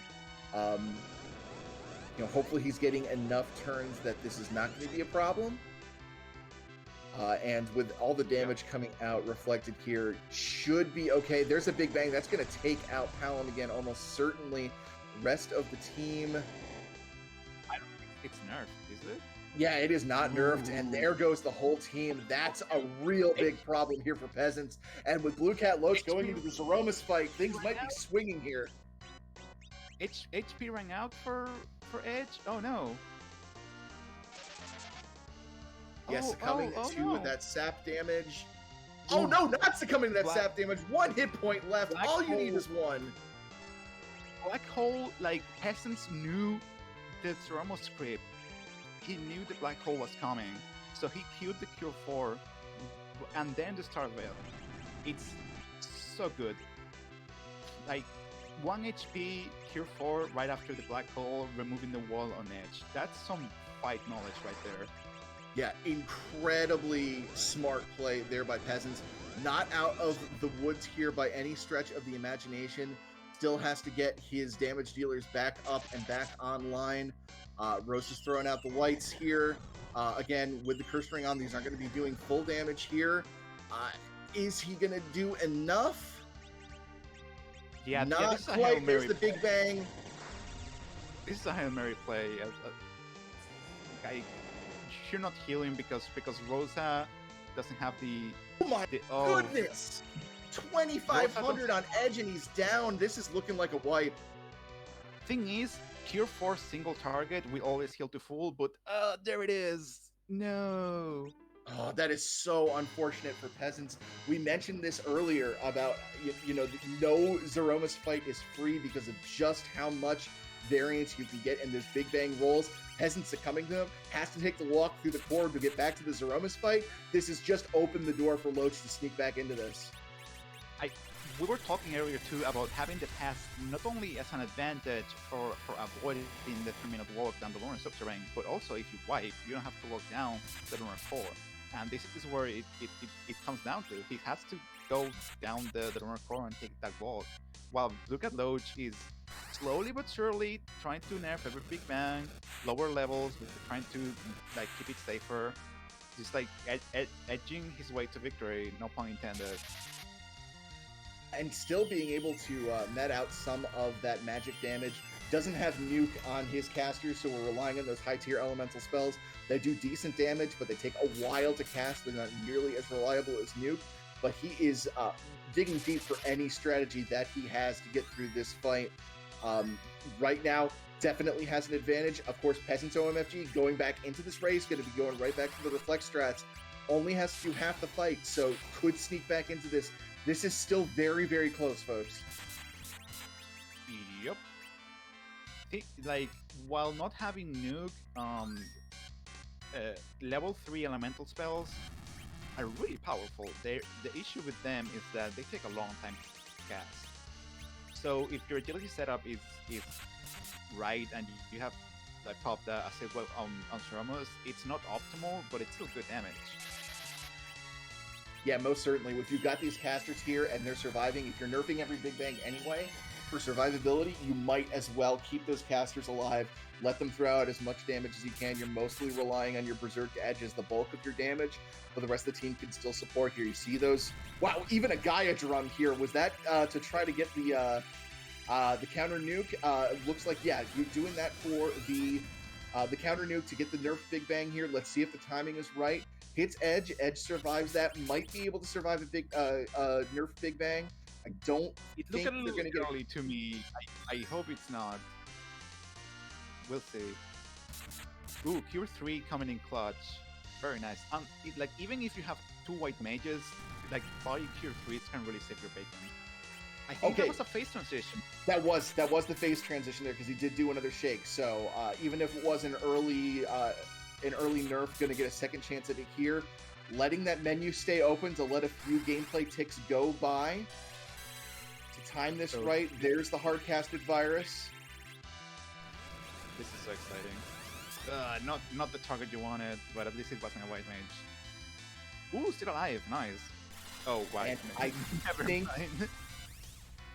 Yeah, even if this is nerfed, gonna die to that most assuredly, but I think the timing is right. It was. Everybody else is still up.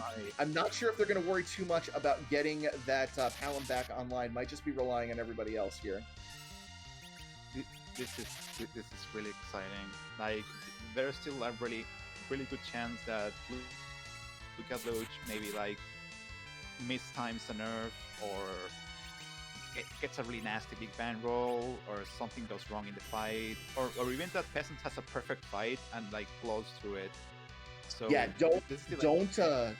definitely don't look away from Peasants here either. Like we said, doing those reflect strats, his fight is going to be a lot quicker. This is, oh gosh, without being able to see how much HP each Zeromus has, there's really no telling who is in the lead here. This is so close, folks. Nice reflected nuke on Lucas and look at Loach's side. You love to see it. Yeah, anytime you can take one of those counter nukes on your reflected character is a huge boon, just because you don't have to worry about healing them, and you get a little bit of extra damage in there. Focusing up here on Edge. Having this backers so your white mages don't have to waste precious turns bursting him up. It's so crucial. Absolutely. And so much damage going out here for Blue Cat Loach. He's got to be approaching that Meteor phase any second now. Yep, well, Peasants is gonna be approaching the tipping point any second now as well. Like, he's been throwing out some really high powerful spells.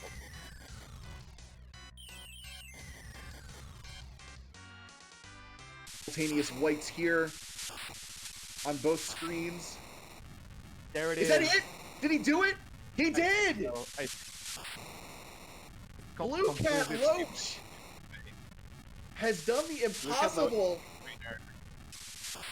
Yeah, taking the win here in what is definitely could be considered a upset here. Blue Cat Loach has taken the win, and I think he's joined us right here. Congratulations, GG. What an incredible Z fight there. Thank you. So this was a race that has just been like sort of a battle to get experience on your team. What was kind of your thoughts, like, you know, going up to the moon there? Did you have any pre-plans about how you wanted to do your grind? What was sort of your approach to getting Zemus ready? Well, I knew I was going to the moon. Just in practice, I find like stealing lots of sirens, like if you get a lot of zonks when you're trying to steal, it'll eat up a lot of time. So I'm thinking, okay, I got Leviathan on Rydia. Takes usually about 2 of those to kill a pair of gold dragons. So I'm like, no, I'll just steal a couple sirens, bring me up to 5, and then just kind of do gold dragons and hope to get a 10 key item go mode.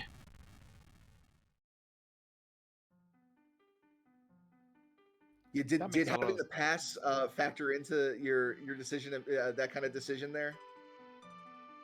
Definitely.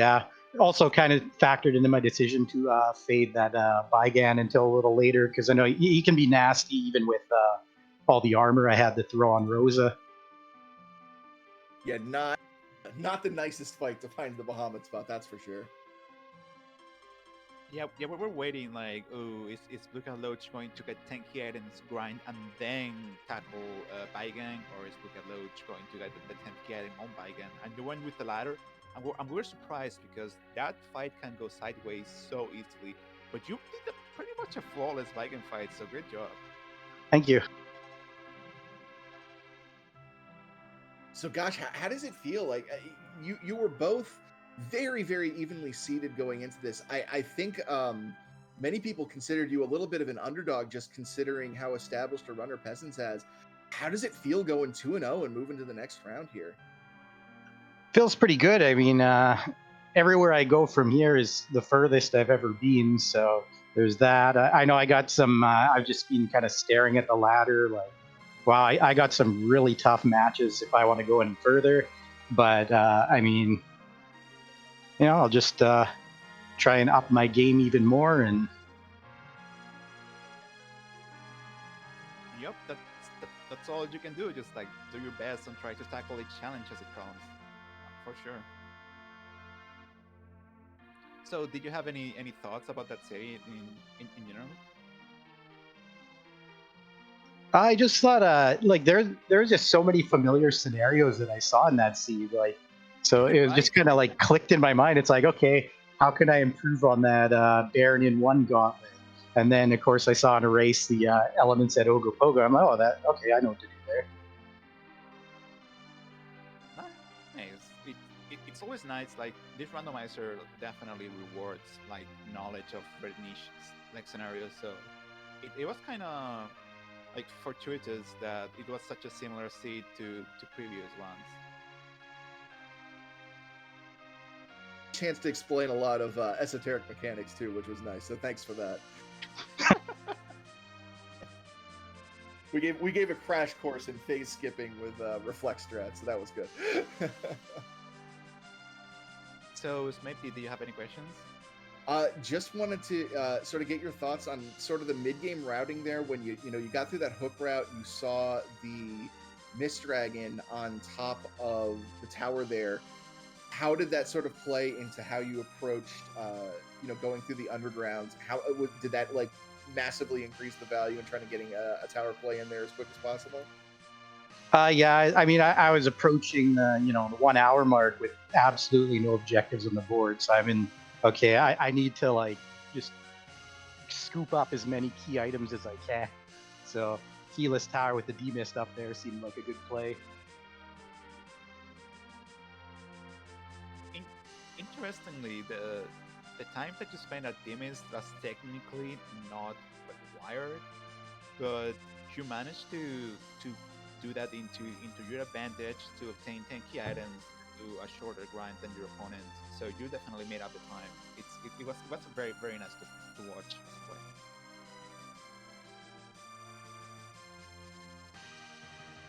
Well, moving on to the round of 32 here, on a 2-0 win here. Are there any adjustments you're going to make? Anything you're looking forward to? Do you know who your next opponent is going to be? I'm not sure. I don't have the bracket pulled up, but has the other match been decided yet for you? Not yet, but it could very well be Direwolf. And I mean, he's been absolutely on fire lately. And so, I mean, there's probably not going to be able to win against him with a level 50 grind. Like, I'm probably going to have to get used to going into Z fights with like maybe level 45 and a Gugnir spear. Well, you did pretty well for like lower level C strats, so I think you can do it. Best of luck on your future matches. Thank you. Yeah, seriously looking forward to your next round here. Really, really want to see how that all comes down to. Thanks so much for coming in and talking to us, and big congratulations on advancing the tournament. Really, really well played here today. Big thanks once again.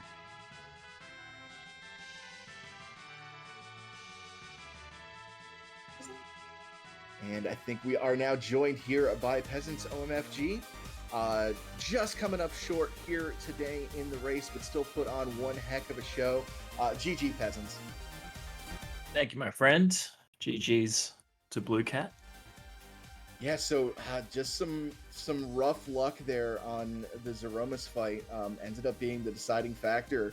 You did kind of go in with a different strategy, though. There was more of a hybrid on Loach's side, but you went kind of pure reflect on your end.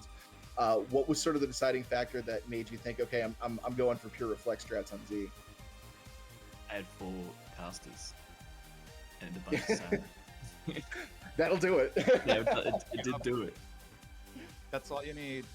So even though like I know it's like disheartening to have taken out a web to Zemus, but we were losing our minds in the booth with the edge save, like the black hole into Pure 4 or into Starveil into life. That was mind blowing stuff.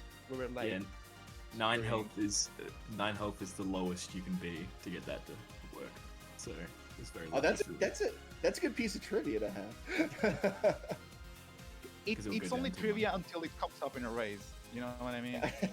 I think even if I was at even though like 1 battle speed higher, it probably wouldn't have worked. I wouldn't have been fast enough in reality. But I was at battle speed 3, so I knew I was probably going to get it off.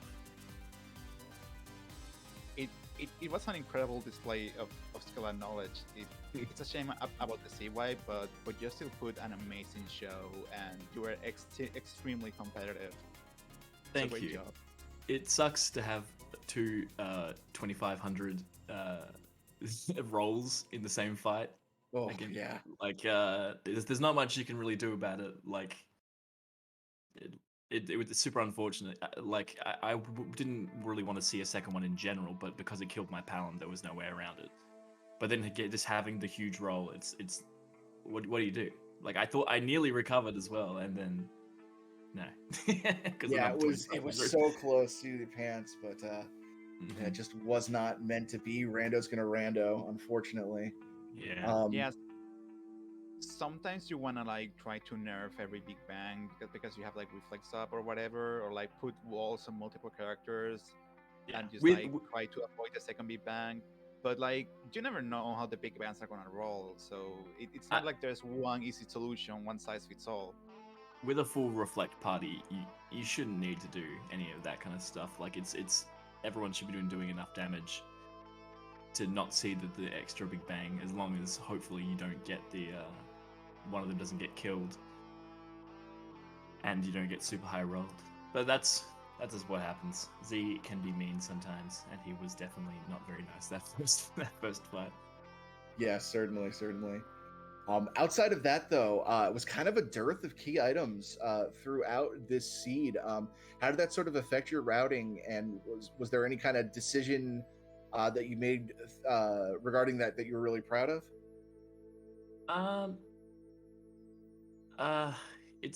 I knew I wasn't going to get to 10 key items because I wasn't going to do any extra fights. I was at what 5 or 6 before, probably 6 before. Yeah, I think 6. Yeah, and like, which would have meant that even if I did top a tower, unless it gave me some very specific things, I didn't check what it was, but I did hear it was a D mist. Yep.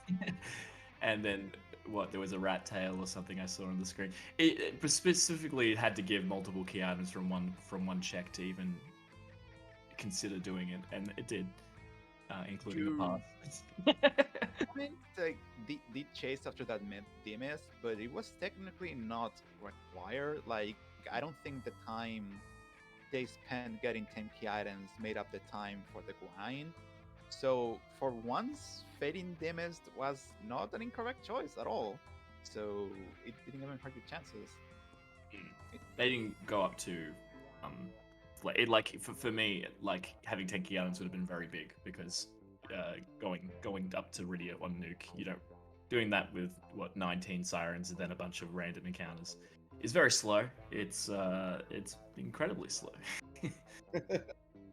Yeah, and we were talking about this. Like, there is a very real chance that you just get 5 triggers in a row or something like that. Mm-hmm. Thankfully, that wasn't the case, but it's a very real possibility. A couple of D-bones, which aren't ideal, but I mean, it wasn't super bad. I got this. Yeah, you take now. Yeah. So, did you have any other thoughts on the seed? I think aside from the Z fight, I feel like I played pretty decent, honestly. Like, I felt pretty comfortable going into it. Before the mum bomb was a bit unfortunate. I knew I was since I was going to put a curse ring on, I knew I was going to be at 0 agility, so I had to take an extra encounter outside of it, because I saw the level that Rose was at. So I had to take a level, get it. I was hoping to also get Blink to give like a 2-in-1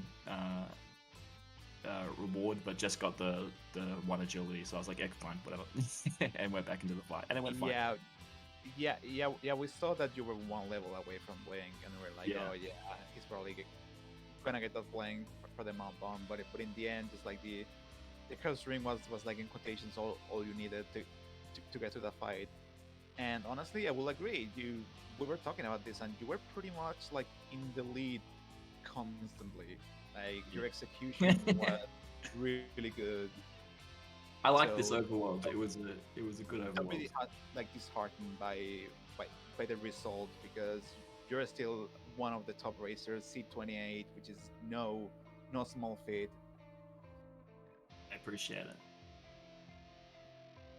So yeah, just to echo there, yeah, you're absolutely one of the most elite free enterprise runners that we have in the community. So even though the tournament's over now, you put on a fantastic show, and I'm really looking forward to watching you race more in the future. So yeah, thank you so much for participating and for just really putting on a clinic of, this is how you run free enterprise.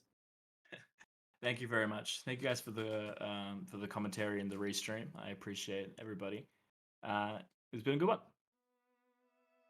Absolutely. PeasantsOMFG, everybody. Great race here. Fantastic performance. Came up a little short, but definitely keep an eye on and send him a follow. He's definitely a racer to watch. It's got to go back to speedrunning Digimon instead. Yeah. That's also entertaining to watch. Famous Demon World DS speedrunner PeasantsOMFG. It's all I do. All right. Thank you very much, guys. Take care, peasants. Yeah, catch you later. See ya. So that will be it for us this morning. There is usually not a lot of free enterprise activity at this hour, so we will be signing off. But the day is not over. It has only just started, and at 5 p.m. EST, we have another match right here in this channel. Iker versus Rexroll Game 2. Don't miss it, folks. And then after that, at 8 p.m., we're going to have Direwolf and Scythe Marshal. That is game 2 as well, I believe. That's going to be on Randomania. And 9 p.m., it's going to be PeasantsOMFG versus Zoe Vermillion on Free Enterprise. I know that's a big one. A lot of people want to see, so don't miss either of those. You don't want to miss out on the Ghost and the Ghostbuster. Yeah. Absolutely not. So thanks everyone for watching. Thanks a lot for the Restream team, and we will see you next time. Take care, everybody.